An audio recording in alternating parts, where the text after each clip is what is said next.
Hello friend, welcome to my channel. तो ये love revolution का 11th पार्ट है। So without wasting any time video को start करते हैं।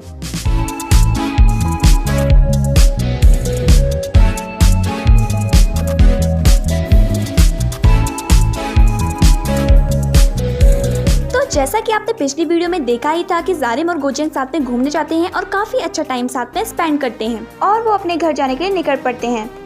फिर उसके बाद वो घर पहुंचने वाले होते हैं तो गोचेंग जारिम से कहता है कि क्या मैं तुम्हें, और ऐसा कहकर शर्माने लग जाता है। जारिम कहती है कि अगर तुम्हें कुछ नहीं कहना है तो मैं चली जाती हूँ। ऐसा कहकर वो आगे चली जाती है तो गोचेंग बोलता है कि रुको, और वो भी उसके सामने चला जाता है और उसे हग कर लेता है और बोलता है कि मुझे अब के क्या, अब अगले बर्थडे में भी कुछ नहीं चाहिए। उसके बाद वो उसे बाय बोलता है और वहाँ पर से जाने ही वाला होता है, तब तक जारिम उसे रोक देती है और उससे बोलती है कि आज तुम्हारा बर्थडे है। तो गोचेंग कहता है कि हाँ।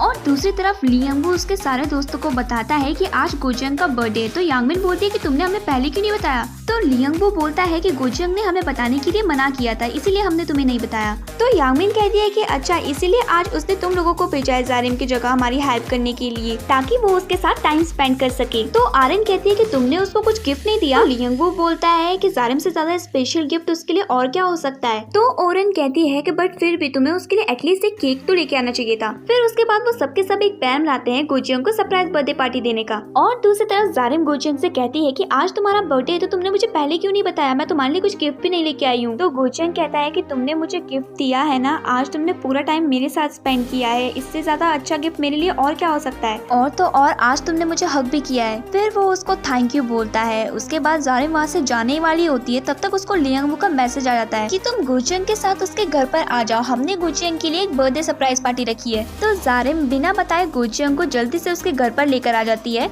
और दूसरी तरफ गोचेंग के दोस्त उसकी बर्थडे पार्टी तैयार कर देते हैं, लेकिन वो केक छुपाना भूल जाते हैं। किम यंग उन केक को छुपाने के लिए भागता रहता है, तब तक उसका पैर फिसलता है और वो केक जमीन पर गिर जाता है।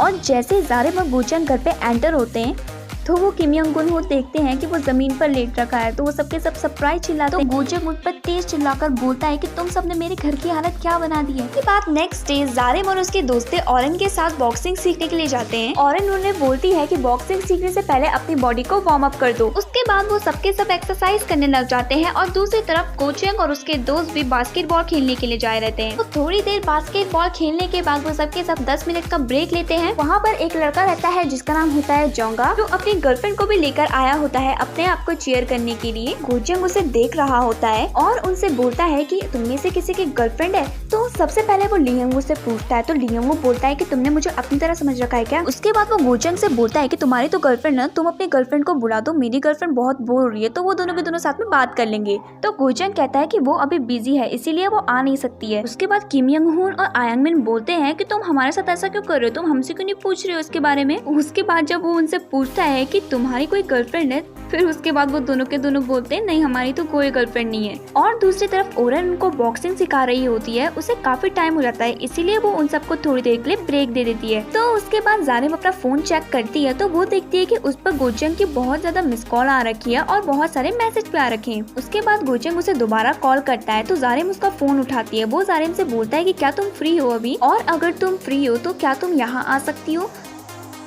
तो जारिम कहती है कि नहीं, अभी मैं फ्री नहीं हूँ, और ऐसा कहकर वो तो गोचेंग थोड़ा सा उदास हो जाता है। उसके थोड़ी देर बाद वो अपनी फोटो खींचकर भेजती है और बोलती है कि अभी ओरेन हमें बॉक्सिंग सिखा रही, इसीलिए मैं तुम्हारे साथ नहीं आ सकती हूँ। उसके बाद वो भी जारिम को अपनी फोटो खींचकर भेजता है और बोलता है कि अभी मैं बास्केटबॉल खेल रहा हूँ। तभी अचानक से उसके पीछे ओरेन का दोस्त आ जाता है और उसका फोन उसके हाथ से नीचे गिर जाता है। तो वो उससे माफी मांगता है और बोलता है कि मेरी वजह से तुम्हारा फोन टूट गया, मैं तुम्हें इसके बदले में पैसे दे दूंगा। तो उसके बाद वो बोलती है कि नहीं, इसकी कोई जरूरत नहीं है। उसकी थोड़ी देर बाद गोचेंग दोबारा बास्केटबॉल खेलना शुरू हो जाता है। तो वो लड़का उसे बोलता है कि क्या तुम्हारी गर्लफ्रेंड आ रही है। तो गोचेंग उससे बोलता है कि मैंने तुम्हें बताया ना उसके पास टाइम नहीं है, और ऐसा कहकर वो वहाँ पे से उदास होकर चला जाता है। इसके बाद गोचेंग यांगमिन को मैसेज लिखकर भेजता है कि क्या तुम लोगों ने एक्सरसाइज खत्म कर ली है। तो यांगमिन बोलती है कि हाँ, बस अभी अभी खत्म की है। उसके बाद गोचेंग जारिम को मैसेज भेजता है कि तुमने एक्सरसाइज खत्म कर ली है ना, अब तुम यहाँ पर आ जाओ। तो जारिम कहती है कि इसको कहाँ से पता चल गया कि हमने एक्सरसाइज खत्म कर ली है। उसके बाद जारिम उनसे बोलती है कि मैं गोचंग के साथ जा रही हूँ उसको चीयर करने के लिए, और ऐसा कहकर वो वहाँ पे से चली जाती है। फिर उसके बाद दोबारा गोचंग को वही लड़का मिलता है और वो उससे बोलता है कि तुम्हारी गर्लफ्रेंड अब तक यहाँ नहीं आई। तो गोचंग उससे दोबारा बोलता है कि तुमको क्या लेना देना है, मैंने तुम्हें कितने बार बता दिया कि उसको कुछ इंपॉर्टेंट काम है इसलिए वो यहाँ नहीं आई है। उसके बाद फिर वो दोबारा खेलने की तैयारी कर रहे होते हैं, तभी वहाँ पर जारिम आ जाती है और जारिम उनसे पूछती है कि गोचंग कहाँ है। उससे पहले वो जोंगे का मुंह नहीं देख पाई थी, लेकिन जैसे ही वो उसका मुंह देखती है तो वो बहुत ज्यादा नर्वस हो जाती है और वहाँ से भाग जाती है। तभी वहाँ पर गोचंग भी आ जाता है और वो उसको भागते हुए देखता है। तो जोंगे गोचंग से पूछता है कि क्या ये तुम्हारी गर्लफ्रेंड है? तो वो बोलता है कि हाँ, पर तुम इसको कैसे जानते हो? वो बोलता है कि मैं इसे कैसे नहीं जानूंगा, इसको पहले मैं ही तो डेट करता था। तो गोचंग उसको चुप रहने के लिए बोलता है और वो भी जारिम के पीछे भागने लग जाता है। जारिम भागते भागते गिर जाती है तो वो उसको उठाता है और वो जारिम से बहुत बार जानने की कोशिश करता है, लेकिन जारिम इस मूड पे नहीं होती है कि वो उसको कुछ भी बताए और वो वहाँ पर से उससे बिना बात किए हुए चली जाती है। उसके बाद गोचंग दोबारा बास्केटबॉल के कोर्ट पे आ जाता है। चोंगा उससे बोलता है कि वैसे जारिम लॉन्ग हेयर में ज्यादा अच्छी लगती थी, और ऐसा कहकर वो गोचंग को चिढ़ाने लग जाता है। गोचंग उसको इग्नोर मारकर वहाँ पे से चला जाता है। फिर उसके बाद जारिम अपने घर आती है और उसको पुरानी बातें याद आने लग जाती है। वो जोंगे के बारे में सोचने लग जाती है